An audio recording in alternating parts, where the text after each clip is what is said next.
The origins of Mothering Sunday lie somewhat obscured in our medieval past, but whatever its historical roots, Mothering Sunday or Mother's Day has become a pretty straightforward affair, a day in which we are encouraged, for one day at least, to shift our attentions to our mothers,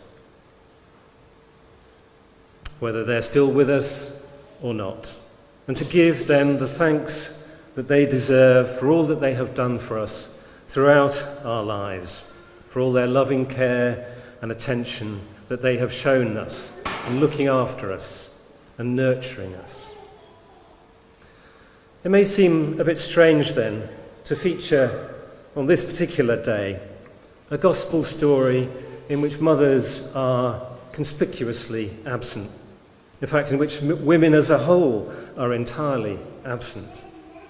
What we do have is a fairly well-to-do, highly dysfunctional, entirely male-dominated family, with maybe not just one, possibly two lost sons, and a father whose judgment might, at times, seem highly questionable.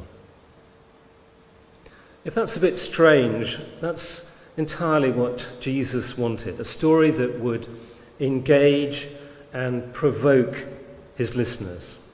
Imagine him spinning it out for maybe a good hour with a bit of action, a bit of mime, a bit of role play.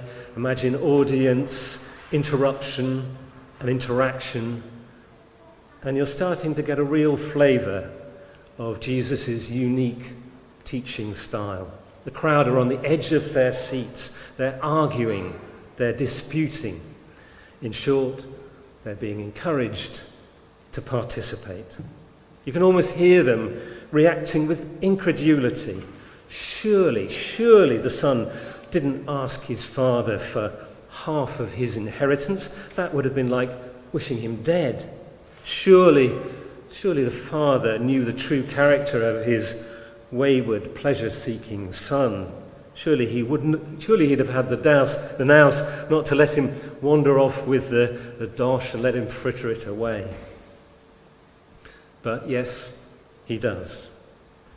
By framing the story in this way, Jesus invites his audience, step by step, to engage ever more deeply with the characters in his story. With one son whose whole character is fractured with faults, greedy, opportunistic, self-centered, ungrateful, and shamelessly wasteful. But one who ultimately, in the deepest and darkest pit of shame and despair, finally gains self-knowledge and an understanding of the journey that he must make to reclaim his birthright and to obtain mercy and forgiveness. Of another son whose humanity is so frozen stiff with moral rectitude that he can feel no joy, no love, no peace, only bitterness and jealousy and rage. And of a father who is so foolish that he never stops giving, never stops loving, never stops seeing the potential goodness in his wasteful and wayward sons. What's it all about? Well, the clue, I think, lies in the fact that this extended parable, which is unique to Luke's Gospel, is one of a sequence of three that Jesus deploys in response to the complaints of the Pharisees, who are grumbling that he is mixing with the wrong type of people. So we get in sequence the lost sheep, and then we get the lost coin, and then finally the parable of the lost son or sons. This is Jesus using everyday situations to convey a fundamental spiritual truth about the nature of God.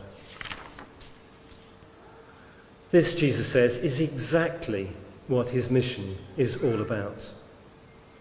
Welcoming back the lost and the lonely, the marginalised and the excluded, and in particular those who have turned their back on God and wandered far from his love. That is why Jesus is here, to open the doors of the kingdom to everyday sinners like you and me. And when we return, when we repent, when we come home, that's when the angels dust down the disco ball and get out the fairy lights. That's when the party in heaven really kicks off. And here we come close, I think, to the deep relevance of our gospel story on this Mothering Sunday. For the love that the prodigal father shows for his prodigal son on his return is a beautiful expression of the full height and breadth and depth of the love of God, who is all Father and Mother. It's an expression that is richly and eloquently expressed in a book by the Dutch Catholic priest and writer Henri Nouwen. In a wonderful book he wrote, one of my all-time favourite books, called The Return of the Prodigal Son, a Story of Homecoming. In the book, he describes a particularly difficult time in his life when he'd been on a grueling 6-month lecture tour through Central America. And by the end, he was physically, mentally, and emotionally exhausted and drained. He just wanted, in every sense, to come home, to metaphorically curl up once again in his mother's lap, to be consoled, comforted, and restored. And it was around that time that he saw a poster reproduction of the famous painting by Rembrandt of the parable of the return of the prodigal son. That image of the Father's love touched him deeply, and it became emblematic of a major change in the direction of his whole life. After much soul-searching, he decided to resign from the prestigious position as a Harvard lecturer and academic, and instead devote all his time and attention to being pastor to a small group of mentally handicapped adults being cared for under the banner of the L'Arche community. This was his homecoming, his return to the loving embrace of God. And in the book he describes that difficult journey through the lens of the parable, chapter by chapter, seeing himself in the guise of the different characters in the story, revealing by stages all his own faults and failings, his hopes and fears and insecurities. A key stage on that journey was a special visit he made to the Hermitage Gallery in St. Petersburg. And there he was gifted with the rare opportunity of spending a whole day just sitting and gazing at Rembrandt's masterpiece. In the book, he describes the coming and going of the parties of tourists and the tussles that he has with the security guards who don't like him moving a chair around so that he can get a better view of the painting. But above all, the particular blessings of this special day are the unique insights and understandings that he gains from his privileged and intimate experience of the painting. Over the course of the day, as the sun moves round, new details emerge out of the rich, velvety darkness. Nouwen's attention is particularly drawn by the relationship of the two central figures, the Father and the Son. They're the ones who are illuminated with a special golden glow. The Father is old and bent and blind and probably can't even see his bedraggled and footsore son who kneels prostrate at his feet. But the father's hands see feelingly. Together they pull him close in tender benediction.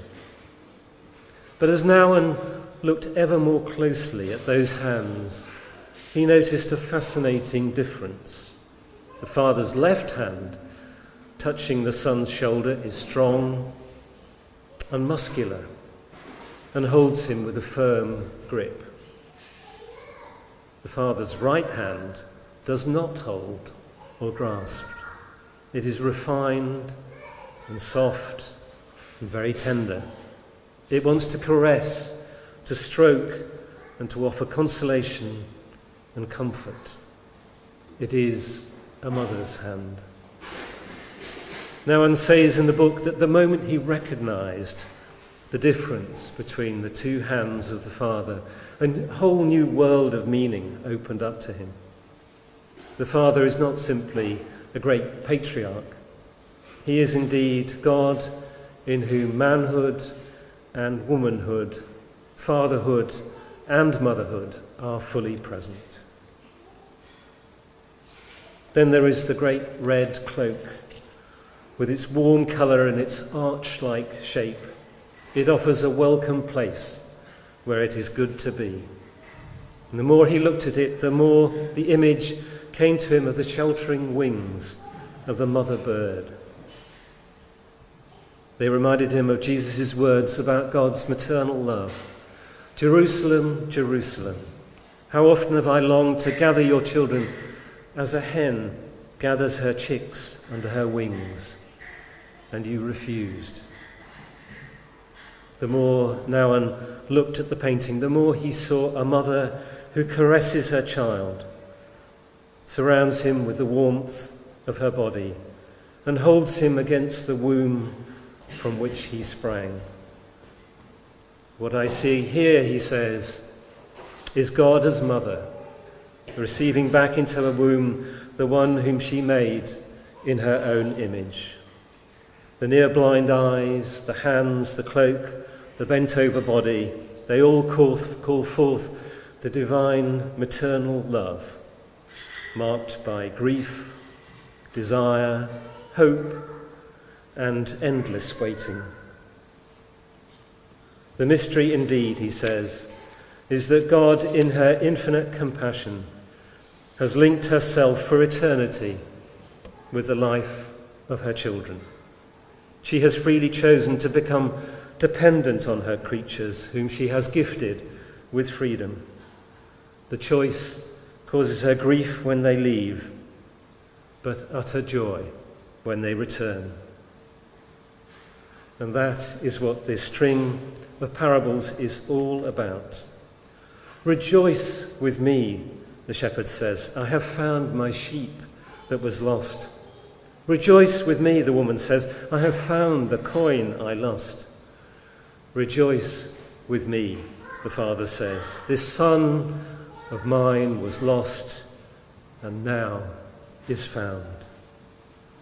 All these are the voices of God. God does not want to keep her joy to herself. She wants everyone to share in it. God's joy is the joy of the angels and the saints. It is the joy of all who belong to the kingdom. And we at all times, but particularly on this Mothering Sunday, are called to enter into that joy. Amen. Few things. Thank you to those who came and did spring cleaning on Friday and yesterday. So we've got a lovely clean church right in the corners, which is wonderful. On the 9th of April, so not next Saturday, the one after, we've got a churchyard tidy up. There's lots of debris around from when we had the high winds, and lots of things to be done then. Thank you if you've brought in stuff or taken it elsewhere for the food bank collection. The The boxes are still there and they'll stay there this week as well. So if you're able to support at all, that would be hugely grateful. If it's easier to take it up to the youth centre, if you're up there at some point, then please do that. If you receive our update, you'll have seen David Blackmore's picture, which is a pen and ink drawing of the church and the church grounds. David's had them printed onto some really nice paper and is selling them for £10 each. The money is then going to the DEC appeal for Ukraine. So if you would like to buy one, he'll be at the back with them after the service. This is a time of year when we look again at our church electoral roll. It's sort of our membership list. And if you are 16, are baptised and see St Mary's as your church, then you're entitled to be on our electoral roll. There are forms like this at the back. If you like to take one, if you're not already on the electoral roll, then please fill it in and you can give it to Jackie or myself afterwards. And a final thing from me is there's a group called the Friends of St Mary's, Wendover. I'm not sure how long it's existed for, but for quite a lot of years. And I know that there are about 60 people now who are part of it. And the idea of the Friends is people who are not just part of our church community, but part of the village community, who support to keep this church as beautiful as it does. So many people come in and out of here all day, every day, and want to know that this church is here. Or if they're visiting, are delighted to find it. Of course, it takes money to keep that up. And so the Friends is by making a regular contribution, they then donate usually about £9,000 a year into our funds to help us the upkeep. So they're looking for more people to join. I'm sure some of you already are members. If you're not, would you take one of these blue leaflets and have a think about whether you could be part of it? Chris Pallett, who's in the village, is the person who would then hand these on. If you are a member, take one and find somebody else that you could tell about it.